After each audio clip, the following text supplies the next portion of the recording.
Hola, ¿cómo están? Hoy les quiero contar algo que a mí me impactó en el momento que lo descubrí y que fue hace muy poco. Resulta que el 24 de febrero se celebra el Día de la Mujer Paraguaya. ¿Ustedes lo sabían? Yo no lo sabía. ¿Por qué me impactó saber esto? Porque bueno, mi mamá era paraguaya y yo como hija de una mujer paraguaya no estaba al tanto de eso. Así que me puse a leer, me puse a investigar un poco por qué era el Día de la Mujer Paraguaya, a qué se debía, y me encontré con una información que me impactó. Y esa información la pude comprender desde una vista holística, se podría decir, porque gracias a la historia que descubrí, pude comprender muchos comportamientos, muchas conductas de mi abuela, de mi madre, de mis hermanas, mías propias, que tenía una historia, tenía un antecedente, había una información. Hay un inconsciente colectivo en la información de las mujeres del Paraguay que tiene que ver, por ejemplo, con lo que vivieron. Y cómo esta historia que vivieron estas mujeres, que fueron llamadas las mujeres más gloriosas de América, tanto es así que hasta el mismo Papa Francisco lo citó, cómo esta característica, paradójicamente, al ser las más gloriosas de América, pudo haberlas o no condicionado o bloqueadas en sus vidas íntimas, en su vida personal, en sus elecciones de pareja. Quédate si el tema te interesa, quédate seas o no paraguaya, porque esto abarca mucho más que a la mujer paraguaya, abarca a la identidad de la mujer. Y quiero compartir esto en este mes tan importante. Pero bueno, para contarte y avanzar un poquito más, vamos a arrancar por el principio. Bueno, mi nombre es Estela Benítez y aparte de la salud, me dedico también a la gestión emocional, que también, por supuesto, es parte de la salud integral. Y en este espacio es que compartimos todo lo relacionado a poder conocernos, conectar con nosotros, justamente para poder aprender a gestionar nuestra forma de conducirnos en la vida, gestionarnos emocionalmente, comprender cómo funcionamos y desde ese lugar poder tener una vida un poco más equilibrada, un poco más ecológica. Entonces, empecemos por el principio. Hablemos un poco del contexto histórico para poder comprender cómo es que influye o influyó esto en la psique femenina. La psique de la mujer, y más específicamente la psique de la mujer paraguaya, está ligada a una historia de supervivencia extrema.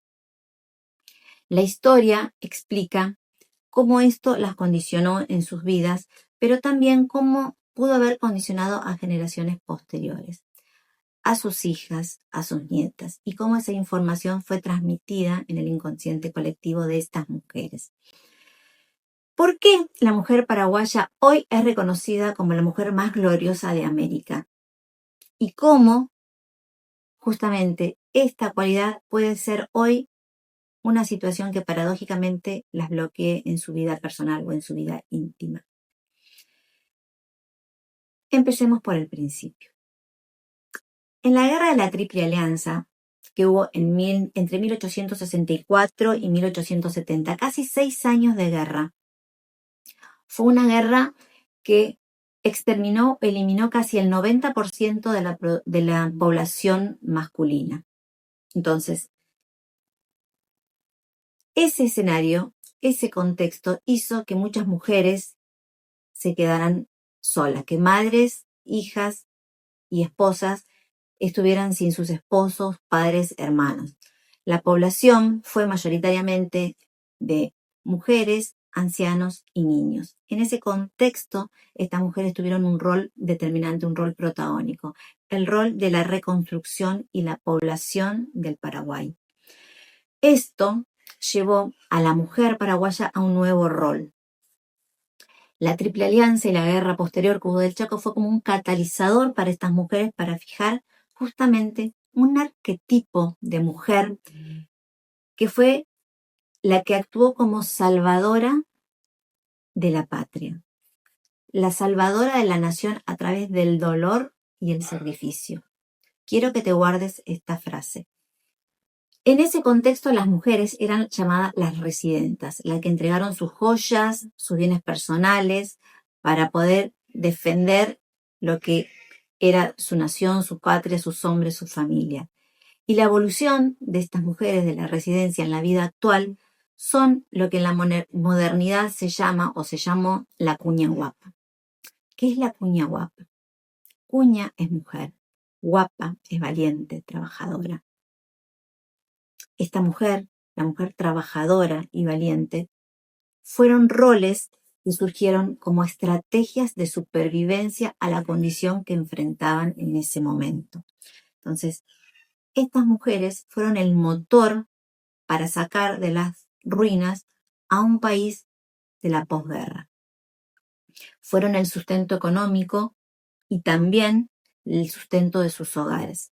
Entonces, la guerra influyó para consolidar justamente a una mujer sola, a una mujer que tenía que sostener el hogar de su familia, la economía y la crianza, y salir a trabajar y hacer trabajos que en general eran trabajos pesados, de sembrado, de agricultura, trabajos de fuerza. Entonces, es así y en ese contexto que quedó frente a una economía tanto doméstica como también de la educación de sus hijos. En resumen, las mujeres fueron las principales agentes de supervivencia física y cultural del Paraguay, en el Paraguay de la posguerra. Ahora, ¿cómo es que influyó esto en sus elecciones de pareja? Porque esto es un contexto histórico, es una información y un modelo que quedó instaurada por el rol que tuvieron que ocupar las mujeres en ese momento del Paraguay de la posguerra. ¿Cómo es que este rol, el de este arquetipo de mujer, influyó o influye hoy, a día de hoy, en las elecciones de pareja, en los vínculos de pareja? Pensemos en la escasez de hombre que había en ese momento. Mujeres, hijos sin padres, en ausencia de la figura paterna. Esta ausencia marca una herida por ausencia del padre.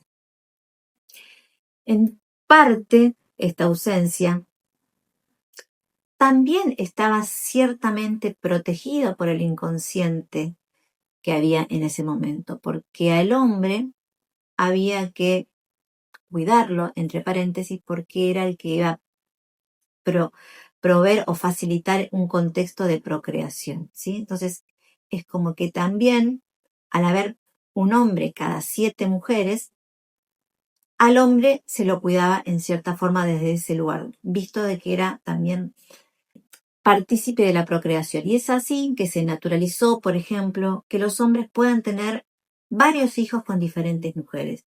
Esto lo determina el último censo, ¿no? El censo que se hizo en 1950, donde justamente determina esta característica. La naturalización de que los hombres en ese contexto podían tener varios hijos con diferentes mujeres. Todo esto que te cuento, este contexto, esta historia, ¿para qué sirvió? ¿O por qué influyó? Porque sirvió como cimiento de los modelos internos de las mujeres en ese momento. Los cimientos que construyeron la identidad, el mapa, los mapas mentales que quedaron grabados en la mujer, ya sea las que estaban en su primera infancia, las que estaban en el vientre, las que fueron creciéndose en este contexto.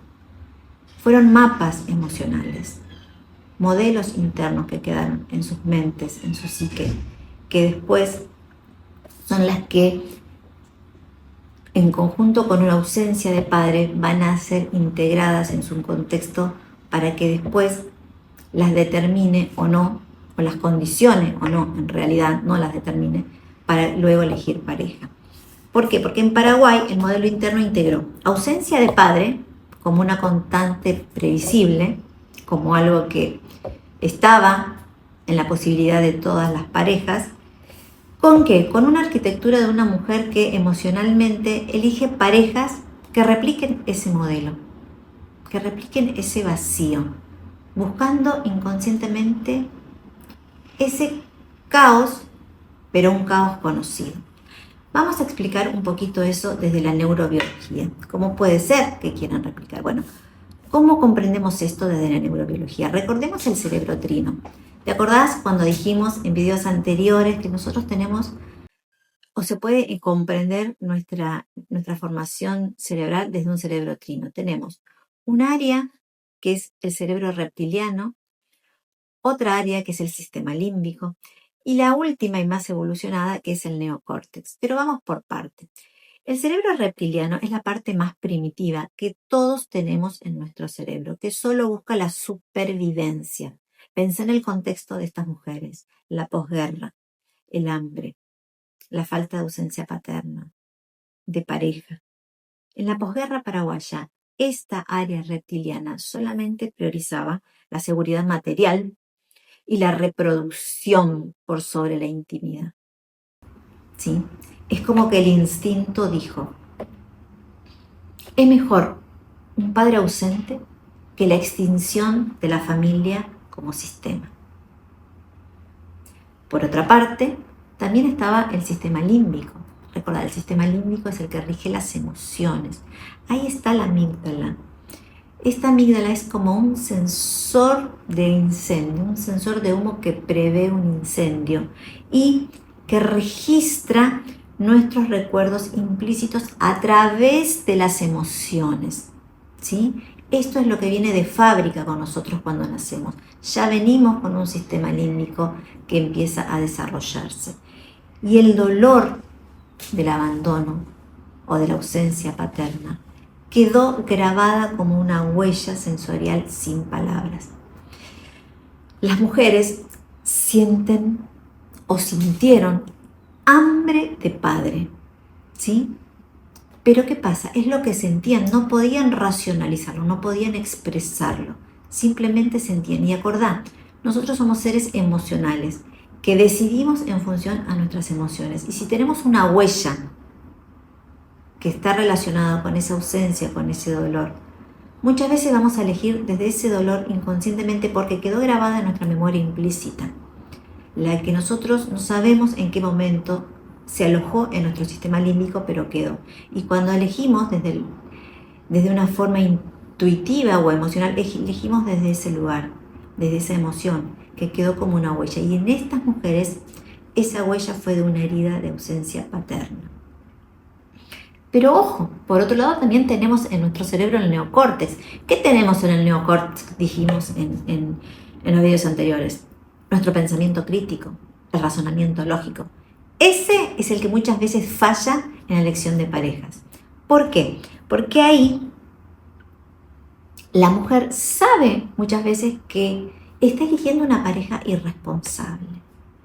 Sin embargo, su sistema límbico es el que está dominando por esa huella del trauma, ¿sí? Ese sistema límbico es la que le impulsa a repetir o a buscar lo que para ella es familiar, lo que para ella era un contexto de familia, por disfuncional que haya sido ese contexto. Entonces, cualquier apego seguro se fractura por una herida o ausencia de padre. Y el miedo a reverberar esa herida y ese dolor es que hace que justamente estas mujeres entren o se active en ellas ese circuito del pánico o de inseguridad, ese pánico de separación. Un poco esto explica qué es lo que ocurre en este cerebro, que hace que estas mujeres, o muchas mujeres, aunque no vengamos de una historia de guerra o de posguerra, volvamos a elegir como eligieron nuestras madres. Aunque nuestras madres hayan elegido por un contexto histórico, por una necesidad diferente, por una situación.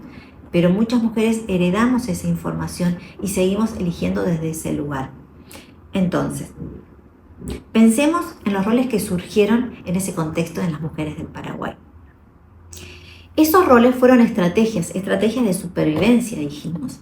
Entonces, esas estrategias de supervivencia que eligieron en estas mujeres también fueron heredadas pero como estrategias para autorregularse, ¿sí? Como estrategia de autorregulación de estas mujeres que nacieron posterior a esta posguerra. Por ejemplo, el arquetipo de la cuña guapa, el arquetipo de la mujer valiente y trabajadora. Ella representaba la mujer que en realidad protegía, la mujer que representaba la protección del self, de sí mismo, pero a través de cuidar al otro. Entonces, pensemos muchas veces en las mujeres que cuidan a sus parejas o cuidan a los hombres, aunque estos las violenten, aunque estos tengan conductas inapropiadas, a maridos alcohólicos. ¿Por qué? Porque hay una creencia o una carencia de querer asegurarse la cercanía de estos hombres. Aunque justamente la cercanía de estos hombres simbolicen una inestabilidad o una estabilidad precaria. No importa, porque es el rol que cumplieron estas mujeres, es el rol de la cuña guapa, es el rol que después se adapta también para seguir funcionando o en el que se adaptan muchas mujeres para seguir funcionando. Además, pensemos esto si estamos hablando desde la neurobiología. El cuidado compulsivo es ansiolítico. Entonces, muchas mujeres en este rol de cuidadora compulsiva lo utilizan también como o sirve también para el tener que preocuparse por las necesidades del otro, evitar conectar con un vacío ensordecedor que las puede conectar con esa herida del padre ausente, con su propio padre. Este rol, el de la cuña guapa, simboliza a las mujeres que se sacrificaron por su familia, por su patria. Entonces, este rol que la mujer, especialmente la mujer paraguaya, ocupa de cuidadora, de sacrificio por su familia y por la patria, es lo que fomentó esta personalidad de cuidadora compulsiva o de cuidadora extrema. Lo que pasa que al priorizar las necesidades de la pareja y de sus hijos y olvidarse paulatinamente de ellas, inconscientemente también están abrigando un resentimiento, ¿sí? Alimentan inconsciente un resentimiento oculto, porque al no recibir un cuidado a cambio de lo que ellos entregan, se llenan de una intensa rabia que tampoco se permiten exponer, que tampoco se permiten expresar, por el mismo miedo a perder el vínculo con la persona amada.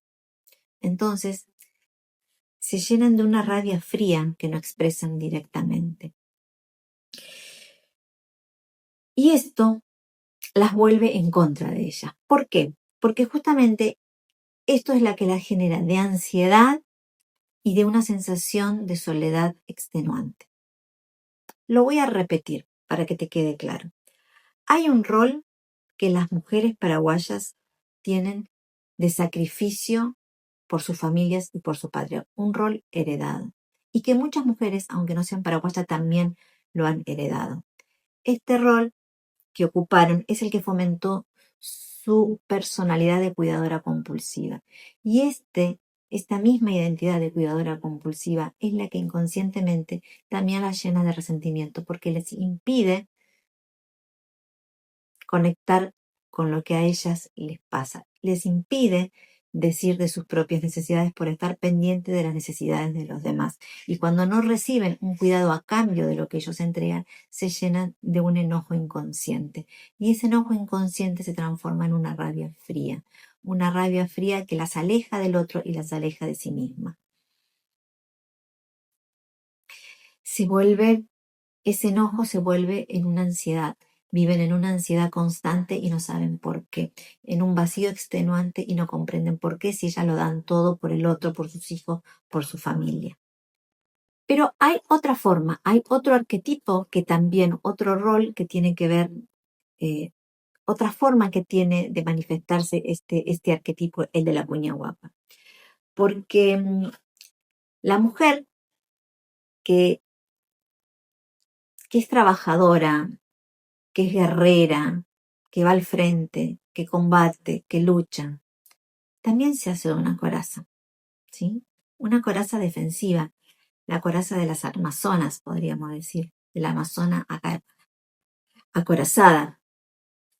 Y acá, cuando estamos posicionadas en ese rol como mujeres, y digo, estamos posicionadas porque muchas veces me pasó a mí de estar posicionada en ese rol de acorazamiento, en ese rol de ir para adelante, en ese rol de que nada me afecta, en ese rol de que, bueno, no importa lo que me pase, sigo para adelante. Cuando solamente me quedo ahí, no es que eso sea un defecto, sino que cuando solamente me posiciono desde ese lugar de aguerrida, de acorazada, es que ocurre un bloqueo en mi sistema límbico. ¿Recordá lo que hablamos recién de la neurobiología? En el sistema límbico está nuestra capacidad de conectar con esa parte emocional nuestra.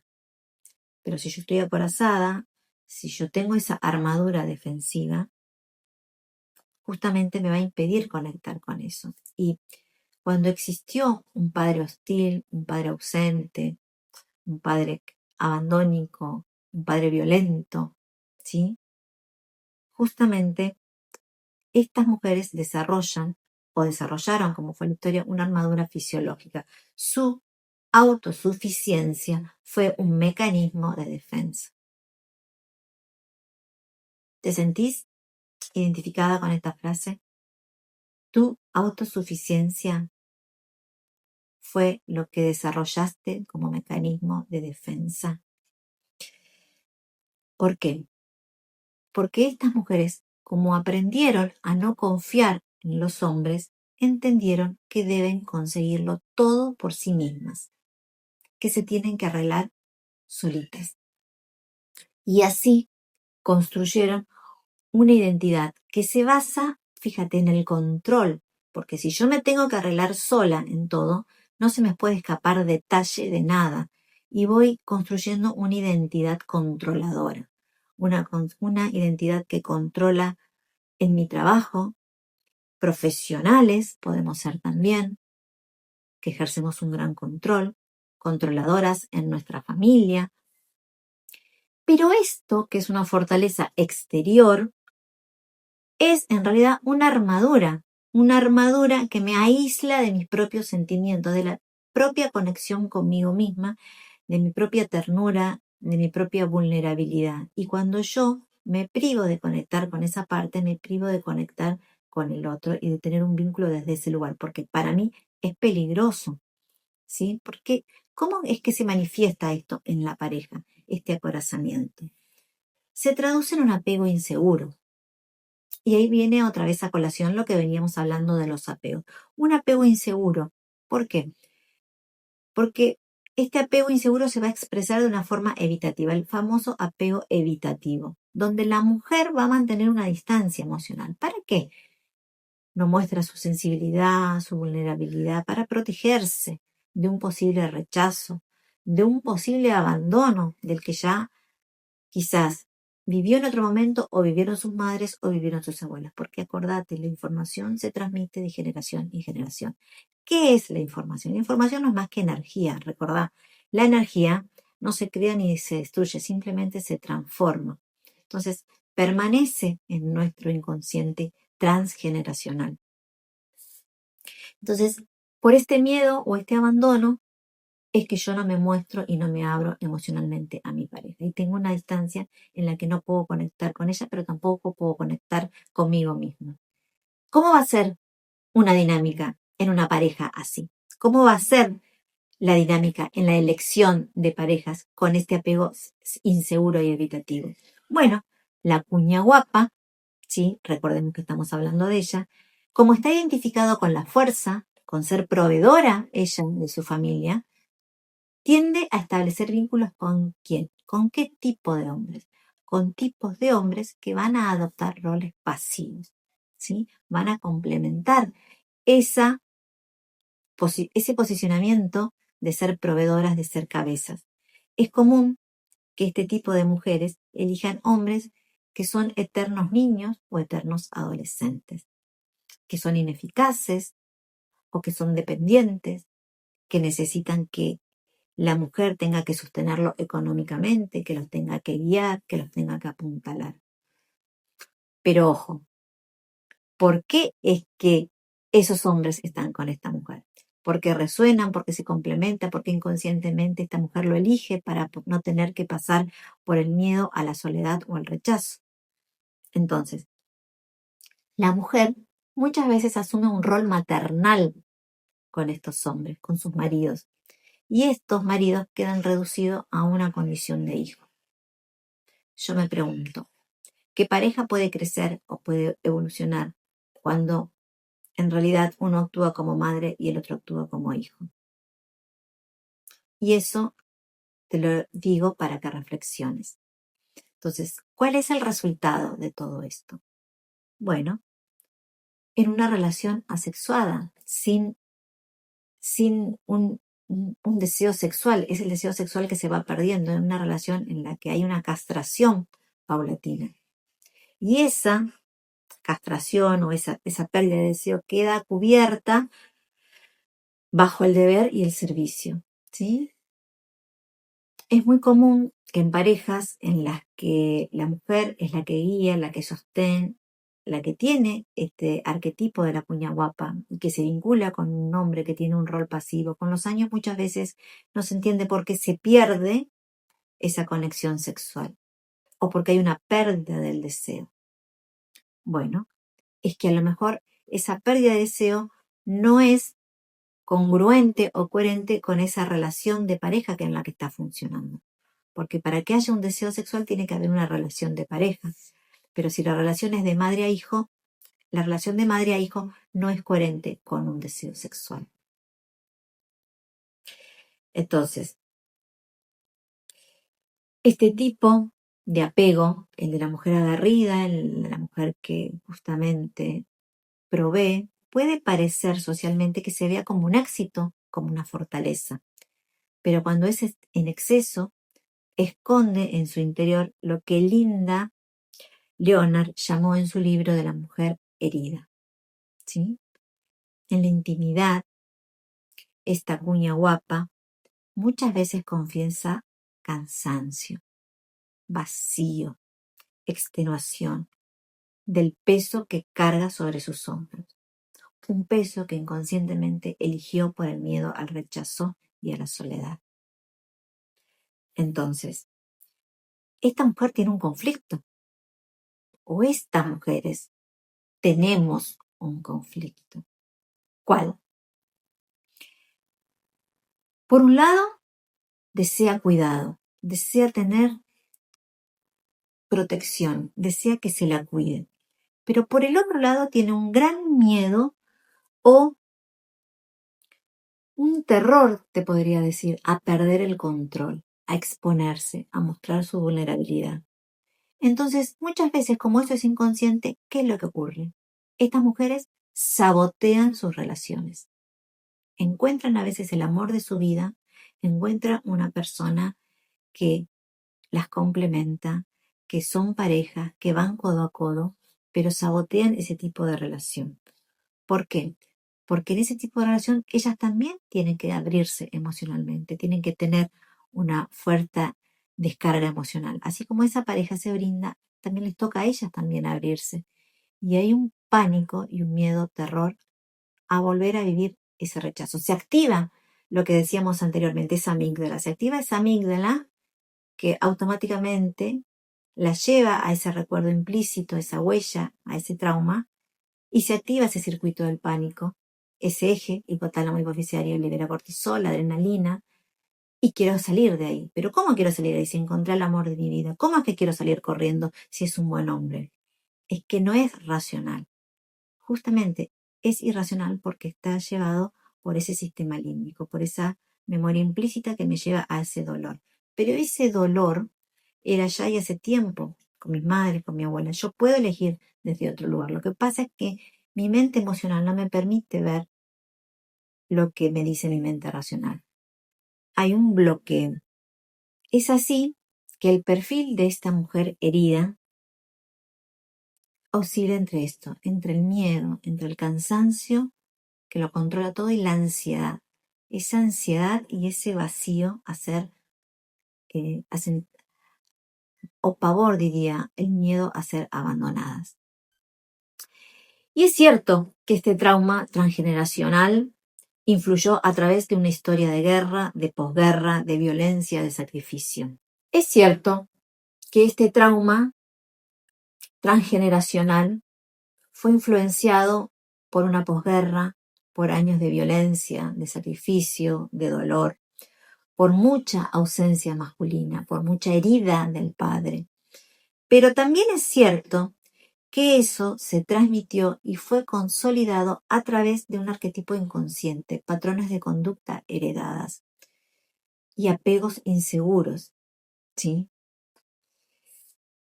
¿Cómo es que podemos reconciliarnos con esta mujer herida? ¿Cómo es que podemos sanar desde algún lugar, por decirlo así?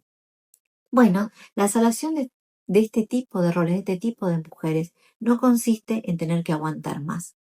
Porque ese es el rol de la cuña guapa: aguantar, sostener, proveer, ir para adelante, callarse, seguir, seguir, seguir. Sino, justamente, la sanación tiene que ver con romper ese ciclo transgeneracional. ¿A través de qué? A través de una autorreflexión, de reflexionar. ¿Quiénes queremos ser hoy? Comprender que heredamos una información que no es nuestra, que es de nuestras madres, de nuestras abuelas, de nuestros antepasados, y que nosotras hoy podemos vernos y elegir desde otro lugar, que heredamos cierta información, que eso es verdad, nos puede llegar a condicionar muchas veces en las elecciones inconscientemente, pero ojo, eso no nos determina.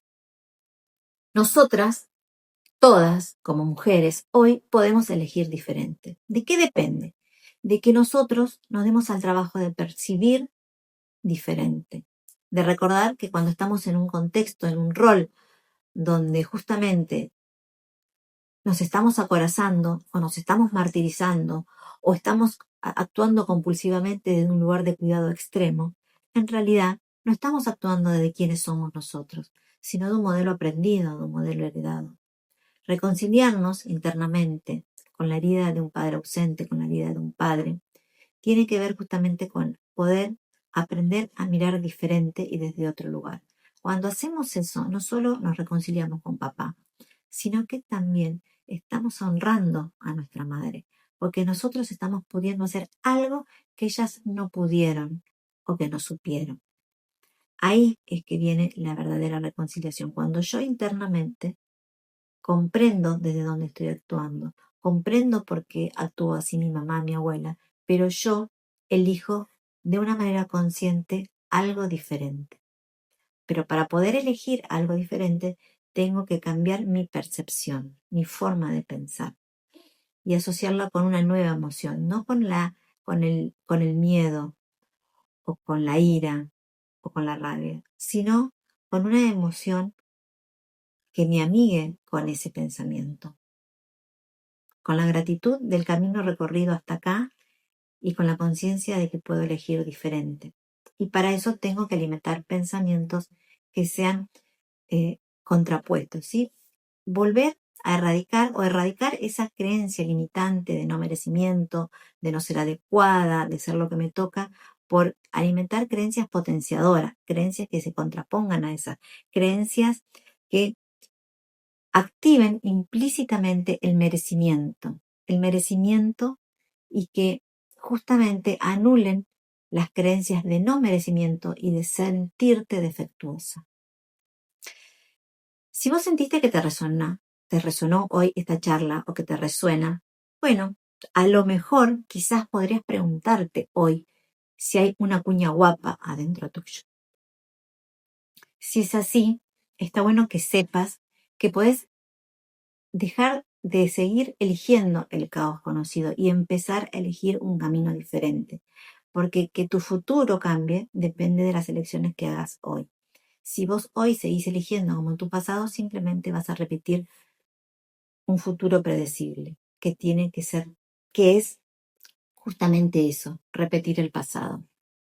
Yo creo y pienso que muchas mujeres hoy pueden llegar a identificarse con este arquetipo. Personalmente, muchas veces fui esa cuña guapa. Y hago un trabajo personal para justamente conectar conmigo y ver desde qué lugar quiero elegir cada día, cada decisión, desde qué lugar me quiero vincular con mi pareja, desde qué lugar quiero relacionarme con mis hijos, desde qué lugar quiero o me toca ejercer el control, no en forma excesiva, sino de una forma asertiva, cuando toca y con quien toca. Porque no significa que de un día para el otro tenemos que transformarnos en otra persona. Esto es un proceso. Y el proceso empieza cuando yo empiezo a reconocerme, cuando empiezo a verme y aceptarme. Y a partir de ahí elijo actuar desde otro lugar para poder obtener resultados diferentes en mi vida. Bueno, si te gustó esta charla, ojalá, y espero que sí, es para vos, porque este mes es el mes de la mujer. Y a mí me encantó conocer esta historia de la mujer gloriosa de América y más saber que era paraguaya. Bueno, te mando un beso y nos vemos en la próxima.